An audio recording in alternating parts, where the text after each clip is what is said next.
여러분 안녕하십니까? KBC 8시 뉴스입니다.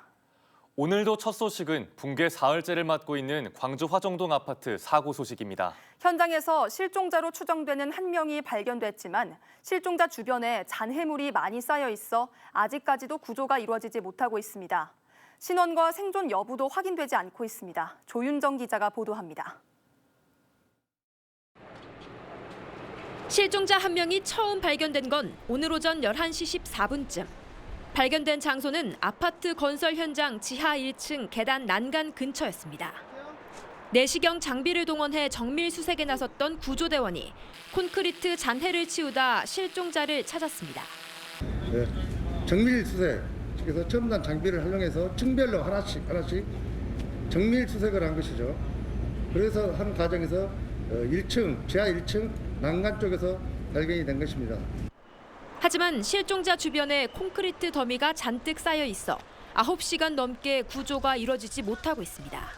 자세한 신원이나 생존 여부도 아직 확인되지 않았습니다. 실종자 발견 소식에 가족들은 눈물을 터뜨리며 구조 현장으로 향했지만 신원 확인이 어렵다는 말에 다시 발걸음을 돌려야 했습니다. 숙소에 계시다가 그 소식을 듣고 내려와서 계단에서 내려오시다가 다리가 풀려서 왜냐하면 이제 본인 가족인 줄 알고 발견된 사람이 중장비를 투입해 잔해물 제거 작업에 본격 나선 소방당국은 발견된 실종자 1명에 대한 구조와 함께 남은 실종자 5명 수색에도 속도를 낼 방침입니다. KBC 조윤정입니다. 네, 실종자 한 명을 발견했지만 아직 구조하지 못했다는 소식 방금 전해드렸는데요.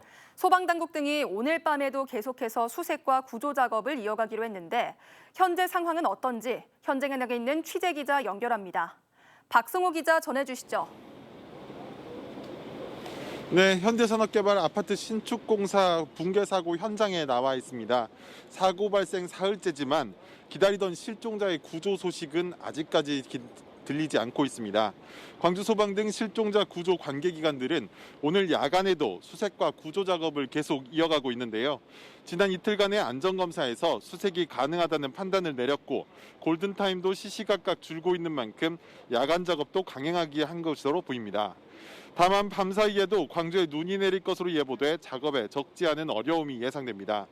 한편 잠시 뒤인 오늘 밤 9시쯤 구조물 보관과 타워 크레인 철거를 위한 1,200톤 규모의 대형 크레인이 광주에 도착할 예정입니다. 이 대형 크레인은 조립하는데 약 이틀 정도 소요되는 것으로 알려졌는데 내일부터 본격적인 조립에 들어갈 것으로 보입니다. 광주시는 오는 일요일까지 타워 크레인을 해체하고 옹벽 등 안전장치를 설치하겠다는 계획을 밝히기도 했습니다. 지금까지 아파트 붕괴 사고 현장에서 KBC 박성호입니다. 붕괴 사고 원인을 밝히고 책임자를 처벌하기 위한 조사가 본격화되고 있습니다. 경찰은 현대산업개발의 하도급 업체 3곳을 압수수색했고 고용노동부도 사고 현장의 안전관리에 대해 집중 조사에 들어갔습니다. 고우리 기자입니다. 광주경찰청 수사본부가 현대산업개발 아파트 신축공사 하도급 업체 3곳을 압수수색했습니다. 콘크리트 골조와 레미콘 타설업체들로 경찰은 작업 일지와 하도급 계약서 등을 확보했습니다. 자연스레 시키는데 이게 빨라서 밀려드는 우리는 그런 생각이 없어요. 이게 빠른지 느린지 일단 현상이 다 컨트롤하고 다 조정을 하기 때문에. 경찰은 감리와 타워 크레인 기사 등 공사 관계자들을 불러 조사했고 이 중 현대산업개발 현장 소장 등 4명의 출국을 금지했습니다.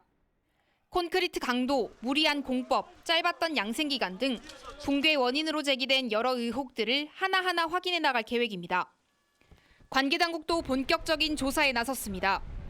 고용노동부는 현대산업개발과 콘크리트 골조업체, 이들 법인의 현장 소장 2명을 산업안전보건법 위반 혐의로 입건했습니다. 또 경찰 압수수색 자료를 공유받아 안전관리가 제대로 이뤄졌는지 살펴볼 계획입니다.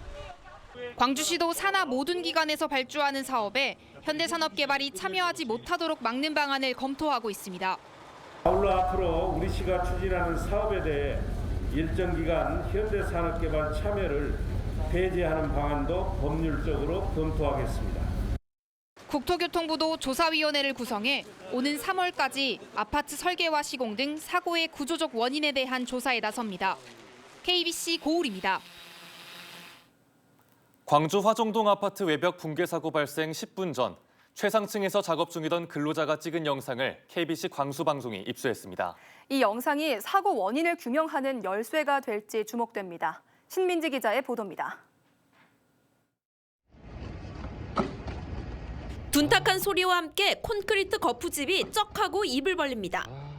미처 막을 새도 없이 굳지 못한 콘크리트가 쏟아져 내리기 시작합니다. 이어지는 작업자의 탄식 소리. 정면에서 본 거푸집의 모습입니다. 수평을 유지하고 있어야 할 바닥이 밑으로 움푹 꺼져 위태롭습니다. 일반인이 보기에도 뭔가 잘못됐음을 알아차릴 수 있을 정도입니다. 이 영상은 지난 11일 광주 화정동 아파트 외벽 붕괴 사고가 벌어지기 10분 전 아파트 최상층 공사 현장의 작업자가 바닥 콘크리트 타설 장면을 찍은 영상입니다. 심상치 않은 현장 상황을 관리자에게 보고하기 위해 찍은 것으로 추정됩니다. 이 영상을 본 전문가는 적어도 10cm 이상으로 추정되는 거푸집의 균열이 붕괴 징후였을 가능성이 크다고 판단했습니다. 가운데 부분에서 지금 상황을 보면 붕괴가 시작이 되고 있는 상태입니다. 웬만한 사람들 이거 보고 도망가야 됩니다. 대피해야 돼요. 왜냐하면 이런 상황이 나타날 수가 없거든요. 아주 위험한 상황입니다. 실제로 영상을 찍은 작업자들도 놀라 계단으로 서둘러 대피했습니다. 광주 화정동 아파트 붕괴 사고의 원인이 콘크리트 양생 과정의 결함일 수 있다고 지적되는 가운데 사고 10분 전 영상이 사고의 원인을 규명하는 열쇠가 될지 주목됩니다. KBC 신민지입니다. 지난해 학동 건물 붕괴 사고에 이어 또다시 아파트 외벽 붕괴 사고까지 낸 현대산업개발이 사실상 광주에서 퇴출될 걸로 보입니다. 이번 사고가 난 광주 화정동 현대산업개발 아파트 입주 예정자들이 현대산업개발 측에 전면 철거와 재시공을 요구하고 나선 데 이어 착공을 앞둔 재건축 조합에서는 계약 해지 절차에 들어갔습니다. 임소영 기자의 보도입니다. 불과 5초 만에 외벽이 신기루처럼 무너져버린 광주 화정 현대 아이파크 아파트.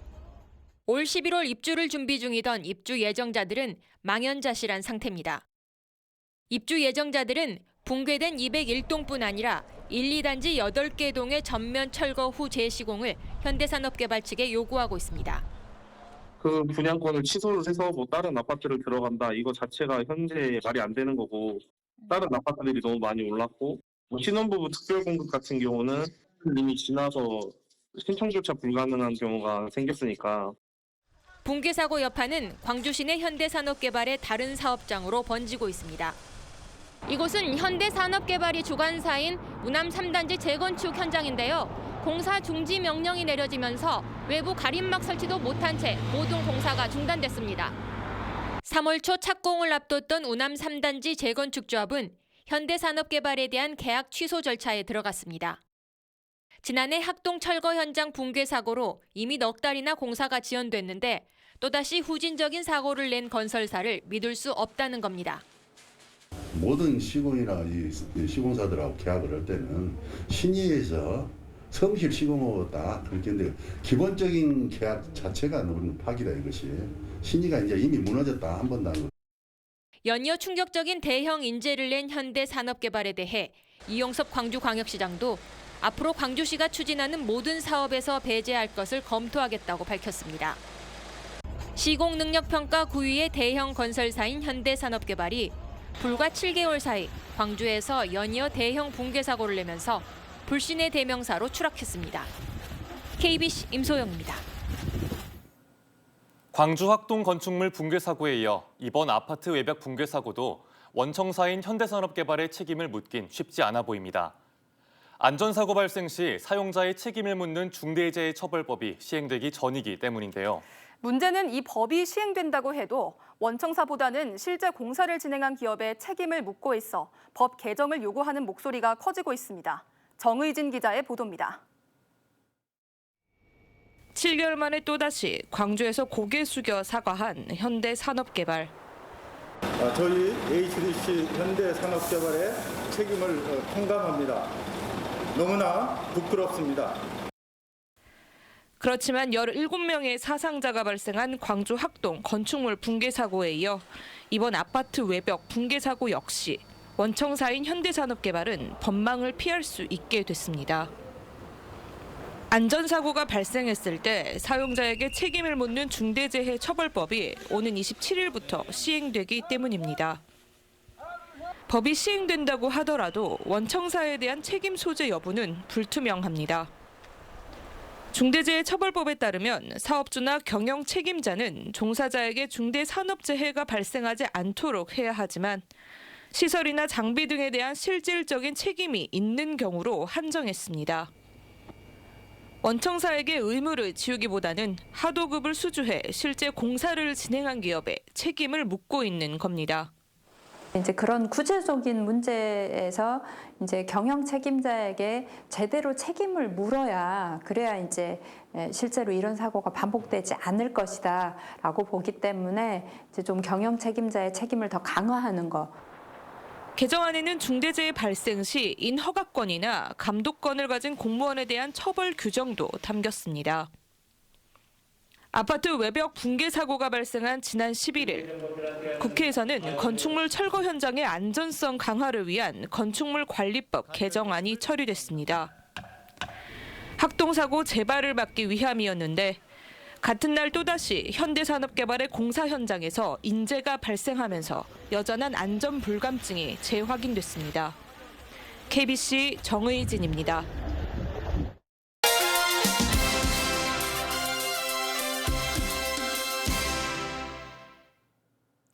전남 일부 지역에 대설주의보가 내린 가운데 밤새 적지 않은 눈이 내릴 것으로 보입니다. 남해안을 중심으로 강풍이 불고 기온도 뚝 떨어지면서 내일 아침 출근길 교통 대란이 우려됩니다. 정지용 기자의 보도입니다. 하루 종일 오락가락하던 눈발은 밤이 되면서 점차 굵어지고 있습니다. 무안, 신안, 영광 등 전남 일부 지역에 대설주의보가 내려진 가운데 밤새 많은 눈이 내릴 것으로 보입니다. 내일 아침까지 2에서 5cm의 눈이 쌓이고 전남 동부 지역에서는 1cm 미만의 적설량이 예상됩니다. 서해상에서 지속적으로 남하하는 찬 공기에 의해 눈구름대 내부 온도가 영하 20도까지 내려가는 등 많은 눈이 내리기에 좋은 환경이 만들어졌습니다. 기온은 뚝 떨어질 것으로 보입니다. 내일 아침 광주는 영하 5도, 담양은 영하 8도까지 내려가는 등 광주와 전남 대부분이 영하권으로 떨어지겠습니다. 아침에 도로가 얼어붙으면서 출근길 교통 혼잡이 예상됩니다. 완도, 여수 등 남해안 지방에 강풍주의보가 발효됐고 남해 서부와 서해 남부 전 해상에 풍랑주의보가 내려졌습니다. 피해 없도록 주의하셔야겠습니다. 눈과 바람은 내일 오전 잦아들겠고 이번 추위는 내일 오후부터 기온이 오르면서 점차 누그러질 것으로 보입니다. KBC 정주영입니다. 네, 다음은 희망 2022 나눔 캠페인에 참여해 주신 분들입니다. 보성 발근안과 의원 원장과 직원들이 106만 원을 보내주셨습니다. 소중한 성금을 보내주셔서 감사합니다. 호남사랑 장학회가 지역 학생 24명에게 2,400만 원의 장학금을 지급했습니다. 호남사랑 장학회는 어제 광주광역시 서부교육지원청에서 제1회 장학금 수여식을 갖고 어려운 가정 형편 속에서도 좋은 성적을 내고 있는 지역 출신 학생들 24명에게 1인당 100만 원씩의 장학금을 전달했습니다. 지난 2017년 설립된 호남사랑 장학회는 첫 장학금 수여에 앞서 그동안 광주 전남 사회복지시설과 장애인단체 등에 3천만 원 상당의 차량 18대를 기부해왔습니다. 광주의 코로나 확진자가 오늘도 역대 최대치를 뛰어넘어 200명에 육박하고 있습니다. 광주는 사흘째 역대 최대치를 기록한 가운데 광산구의 요양시설과 제조업체를 비롯해 동구의 의료기관과 요양병원 등에서 연일 확진자가 속출하고 있고 초등학교 3곳에서도 집단 감염이 확산되고 있습니다. 전남에선 목포에서 목욕장과 유흥시설, 초등학교발 확진이 이어지고 있고 나주에서도 광주 연관 감염으로 확진자가 속출하고 있습니다. 오늘 오후 5시 기준 광주에선 196명, 전남에선 71명의 확진자가 나왔습니다. 사회적 합의 이행을 촉구하며 총파업에 들어간 택배노조가 CJ대한통운에 대화를 제안했습니다. 전국 택배노조 광주 전남 지부는 오늘 광주광역시청 앞에서 결의대회를 갖고 설 특수기간 택배 대란을 막기 위해 CJ대한통운에 대화를 제안하는 한편 정부가 문제 해결에 앞장서야 한다고 주장했습니다. 택배노조 CJ대한통운 본부는 택배요금 인상분을 택배기사 처우 개선에 사용해야 한다며 17일째 파업을 벌이고 있습니다. 전라남도가 관광산업 제도약을 위해 홍보 마케팅에 활용할 전남 관광 슬로건으로 천년의 맛과 멋 전남을 선정했습니다. 천년의 맛과 멋 전남은 천년의 역사에 담긴 전남의 깨끗하고 풍요로운 자연 식재료로 만든 향토 음식, 남도 고유의 정겨움과 흥, 멋스러운 문화유산 등을 표현했습니다. 전라남도는 관광 슬로건을 홍보 책자와 홍보 영상, SNS, 기념품 등 홍보 마케팅에 활용할 계획입니다. 무주택 실수요자를 위한 민간 임대주택 누구나 집 2차 사업 대상지에 광주 에너지밸리 산업단지가 포함됐습니다. 더불어민주당 부동산특별위원회 소속 의원들은 국회에서 기자회견을 열고 광주 에너지밸리 산단 750세대와 인천 영종 401세대, 인천 거맘 510세대, 경기도 김포 2086세대를 공급할 계획이라고 밝혔습니다. 부동산 특위의 이병훈 의원은 광주 에너지밸리 산업단지 내 공동주택 750세대를 공급할 계획이라며 2월 중 민간 사업자 공모를 실시해 사업계획 승인과 기금 투자 심의 등을 거쳐 내년 하반기 중 착공에 들어갈 것이라고 말했습니다.